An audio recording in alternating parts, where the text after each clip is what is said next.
Hi guys, I'm just sitting here eating some granola. I got bored and thought I'd make a how to draw a brachial plexus video because I thought this was helpful to learn it and memorize it, but also for the exam. When I first got the exam, I would draw it out like this quick and then reference it when I got the inevitable questions on the exam about the brachial plexus. Realize that there's some variation and this doesn't really help you with lab. It just kind of orients you theoretically to where everything's going in the body, okay? All right, so first anatomically, up is going to be proximal, right is going to be medial, downward distal, and to the left is lateral. So we're looking at like shoulder and going towards the elbow this way, okay? All right, so the first step in drawing the brachial plexus is to draw a Y, an I, and another Y. Okay. All right. So I suggest drawing this out with me and then going over and doing it a couple more times, and you won't forget it. Trust me. Okay. Now that we have that, going down a little bit further, not all the way to the Y's where they split, we're going to have this X. And what I like to do is color this one a little bit darker than the other, just because this one's closer to us. This is more anterior if the patient is supine, and this is the shoulder and this is distal. This is anterior to us, whereas this is going to be more posterior behind this bold line. I'm a chemist, so I'm used to drawing bonds out. That's just how I remember it. Okay, so if that's your strike, your X, you're going to have to draw a spare right next to it. Okay, so strike and a spare. I don't know anybody's bowlers out there. I'm not a bowler, but okay.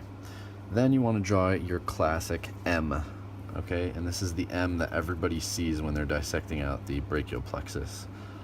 It's classic. Everybody who's studying it talks about the M in lab. And this likewise is going to be a bit more bold because it's going to jump right out at you. This is going to be really anterior when you're dissecting. This is going to sit anterior to the brachial artery that is going pretty much right through the middle of all of this, and you'll see it. It's really nice.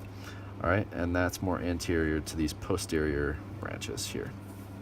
Okay, now that we have these steps all drawn out, now it's time to name the groups of the brachial plexus. All right, not necessarily the individual nerves, but the groups. So we left some room on purpose before we drew our X and our spare. Oops. Don't mind the orange piece of furniture that I'm using to prop up my phone. Okay, so there's a way to remember these groups. Randy Travis drinks cold beer. Apparently Randy Travis is a country star. I wouldn't know because I don't really listen to country. If you want to look up or Google RT initials and find some other superstar. I mean, Robin Thicke is the only one I can think of. I don't listen to him either, but anyway. It stands for roots, trunks, divisions, chords, and branches, terminal branches. Okay? Randy Travis drinks cold beer. Roots, trunks, divisions, chords, and branches. So these are your roots. These are your trunks, divisions, 3 chords, and your terminal branches, okay?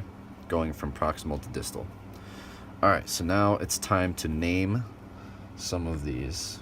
We named the roots, the trunks, and the chords, most importantly, okay? So the roots, your brachial plexus is made up of C5, C6, C7, C8, and T1.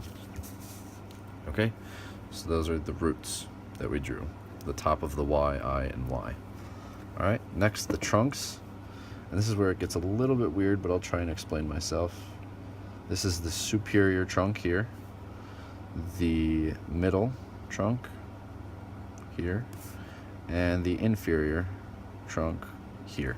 And I know I just said that this was lateral and this was medial, but the shoulder kind of takes a turn, right? This is shoulder and then it turns into the arm, at the brachial, like in the brachial plexus. So technically, if this was the shoulder, this would be the top of the shoulder, so superior, bottom of the shoulder, inferior, and then as it turns to arm, this would be lateral arm and medial arm. So that's what I was talking about here.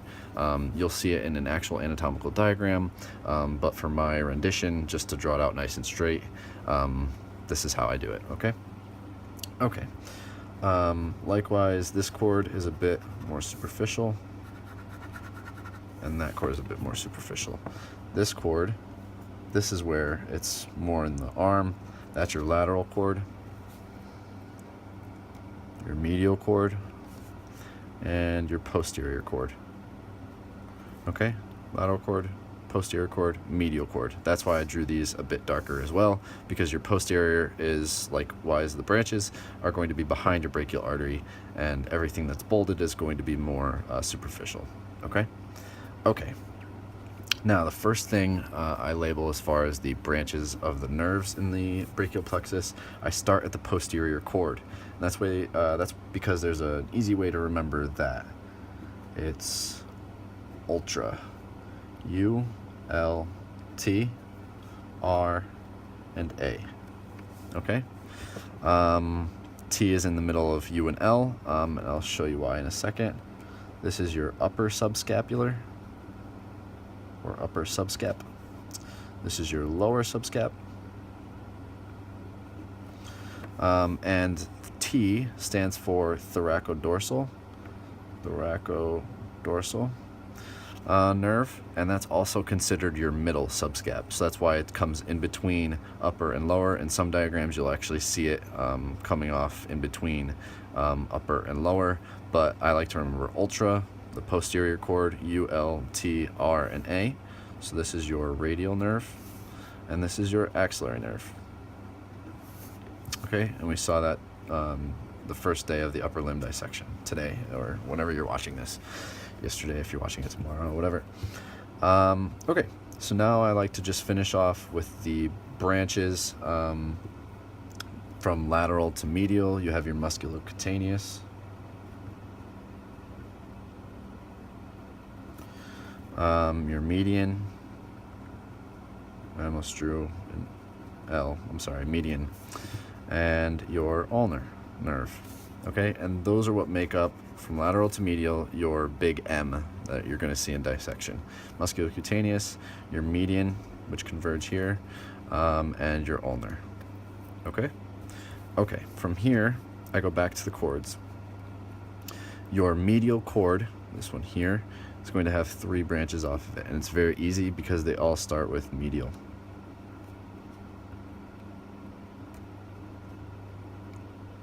The first one is going to be your medial pectoral nerve. We saw this in the thorax, piercing pec minor, going to pec major, innervating them both. Medial, just realize that it's coming off of your medial cord. You'll see it in this dissection as well. Your medial brachial cutaneous nerve, or your medial cutaneous nerve of the arm, brachial, and then medial antebrachial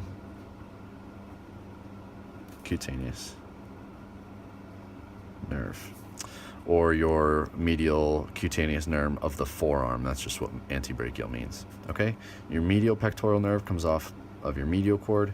Your lateral cord, the only one you have to worry about, is your lateral pectoral nerve, and this is going to not pierce pec minor, but go straight to pec major to innervate it.